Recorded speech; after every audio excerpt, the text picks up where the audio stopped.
नमस्कार विद्यार्थियों, आज हम जो टॉपिक को पढ़ने जा रहे हैं वह है भारत में भूमि संसाधन या भू संसाधन। भू संसाधन ज्योग्राफी की दृष्टि से एक बहुत महत्वपूर्ण टॉपिक है।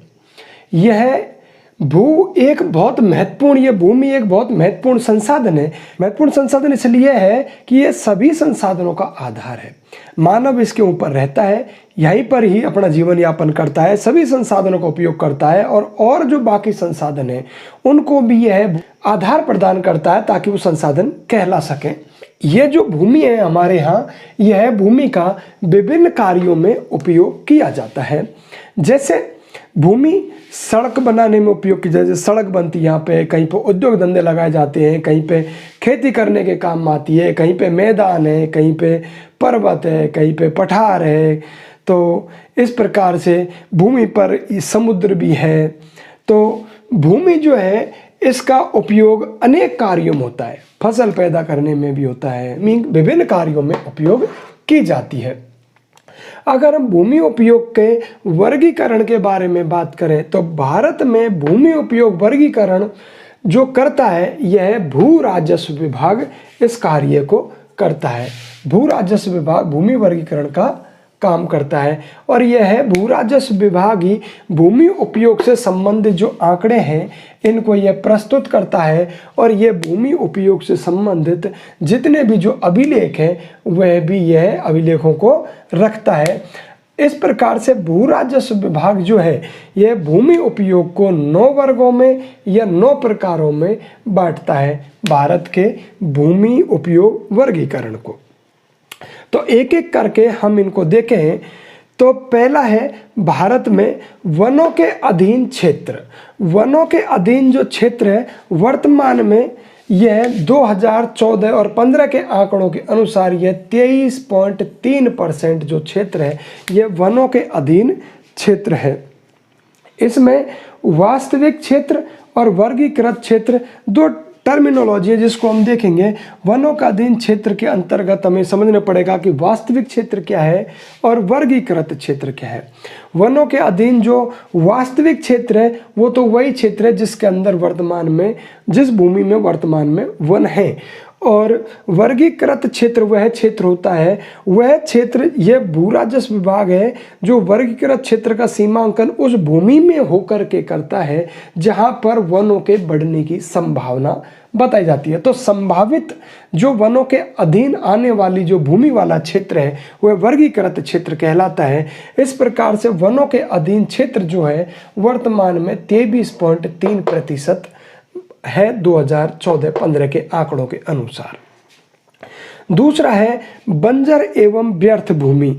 बंजर एवं व्यर्थ भूमि वैसी भूमि है जहां पर कृषि वर्तमान में नहीं की जाती है। यह कृषि के एकदम अयोग्य क्षेत्र है।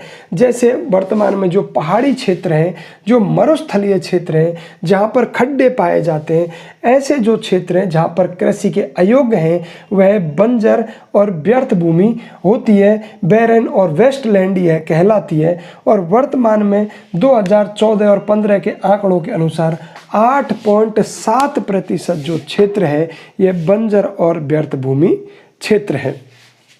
इसके अलावा तीसरा जो भूमि उपयोग वर्गीकरण में जो है वह है कृषि गैर कृषि कार्यों में प्रयुक्त भूमि। वैसी भूमि जिस भूमि का उपयोग कृषि कार्यों में नहीं किया जाता है और गैर कृषि कार्यों में इनका उपयोग होता है। जैसे जहाँ पर बस्ती का बसावट है, जैसे ग्रामीण बस्ती और शहरी बस्ती, जहाँ पर अवसंरचनाएं बनी हुई हैं जैसे सड़क, रेल या विद्युत से संबंधित जो कई जो प्लांट लगे हों, वैसी भूमि जहाँ उद्योग है, जहाँ दुकान है, जहाँ द्वितीयक और तृतीयक कार्यों में लगी हुई भूमि, ऐसी भूमि वर्तमान में 2014-15 के आंकड़ों के अनुसार 5.5% भूमि इसके अंतर्गत आती है। चौथी प्रकार की जो भूमि होती है वह स्थायी चरागाह के क्षेत्र के अंतर्गत आती है। स्थायी चरागाह क्षेत्र ऐसी स्थायी चरागाह क्षेत्र जो होता है यह ग्राम पंचायत या सरकार का इस भूमि पर स्वामित्व होता है। ग्राम पंचायत और सरकार का वह स्थायी चरागाह क्षेत्र होता है और ग्राम पंचायत और सरकार का स्वामित्व जिस भूमि पर होता है ऐसी भूमि को साझा संपत्ति संसाधन भी कहा जाता है। क्या कहा जाता है? ऐसी भूमि को जिस पर ग्राम पंचायत और सरकार का स्वामित्व होता है ऐसी भूमि साझा संपत्ति संसाधन कहलाती है। और यह स्थायी चरागाह जो भूमि है यह अधिकतर ग्राम पंचायत और सरकार का स्वामित्व इसके ऊपर है और वर्तमान में यह 3.3% जो क्षेत्र के अंतर्गत यह है कुल भूमि का स्थायी चरागाह क्षेत्र। इसके बाद में हम देखें विविध तरु फसल और उपवनों का क्षेत्र। 5वें नंबर का जो वर्गीकरण है भूमि उपयोग का यह है विविध तरु फसलों व उपवनों का क्षेत्र। यह वर्तमान में 1% के अंतर्गत आता है। इसमें वे भूमि आती है जिनमें उद्यान लगे हुए हैं और फलदार वृक्ष लगे हुए हैं। ऐसी उद्यानों वाली भूमि और फलदार वृक्षों वाली भूमि विविध तरु फसलों और उपवनों का क्षेत्र वाली भूमि कहलाती है। और यह भूमि अधिकतर निजी स्वामित्व में यह भूमि वर्तमान में उपयोग में की जा रही है। अगला छठा वर्गीकरण है कृषि योग्य व्यर्थ भूमि।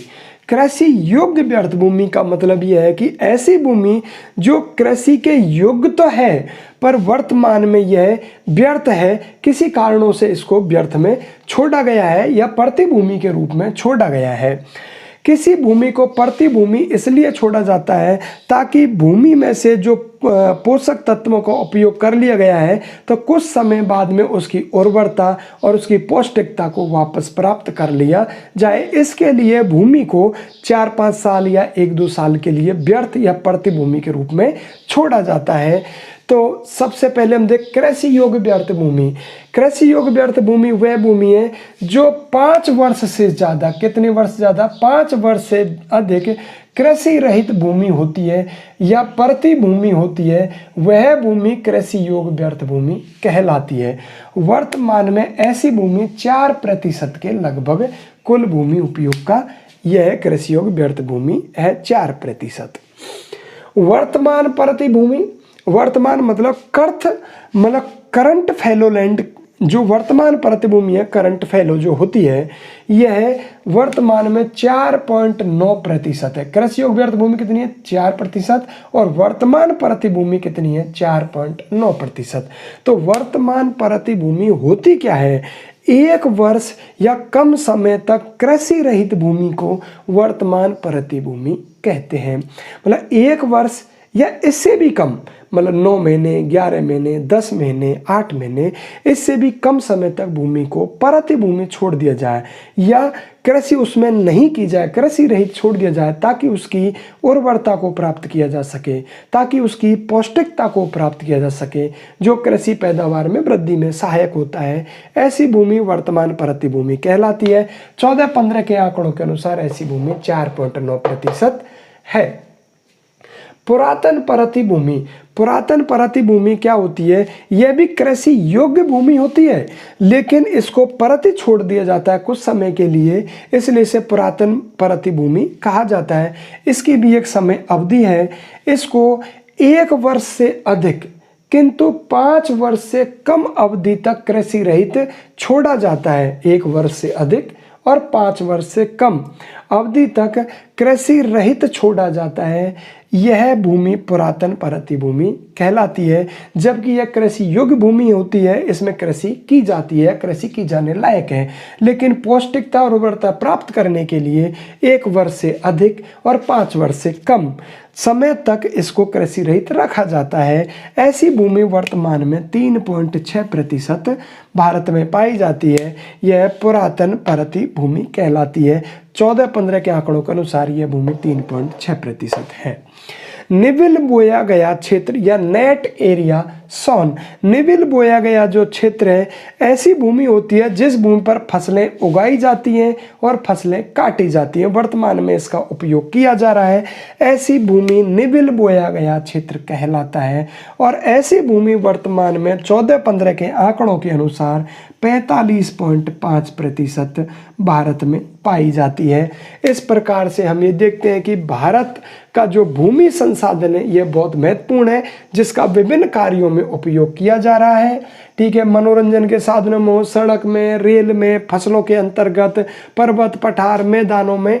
यह भूमि उपयोग का जो वर्गीकरण है जो भू राजस्व विभाग करता है, यही इसका अभिलेख रखता है, यही इसको प्रस्तुत करता है। भूमि उपयोग को 9 वर्गों में भू राजस्व विभाग ने वर्गीकृत किया है, 9 प्रकारों में बांटा है, जिसमें पहला है वनों के अधीन क्षेत्र। 2014-15 के आंकड़ों के अनुसार यह है 23.3% है। बंजर और व्यर्थ भूमि क्षेत्र 8.7% है। गैर कृषि कार्यों में प्रयुक्त भूमि 5.5% है। स्थायी चराया गया क्षेत्र 3.3% है। विविध तरु फसल और उपवनों के अधीन क्षेत्र 1% है। कृषि योग्य व्यर्थ भूमि 4% है। वर्तमान परत भूमि 4.9% है। पुरातन परत भूमि 3.6% है। और नवा है निबिल बोया गया क्षेत्र, यह 45.5% क्षेत्र पर यह निबिल बोया गया क्षेत्र फैला हुआ है। नमस्कार, आज के हम इस टॉपिक में इतना ही देखेंगे। Thank you.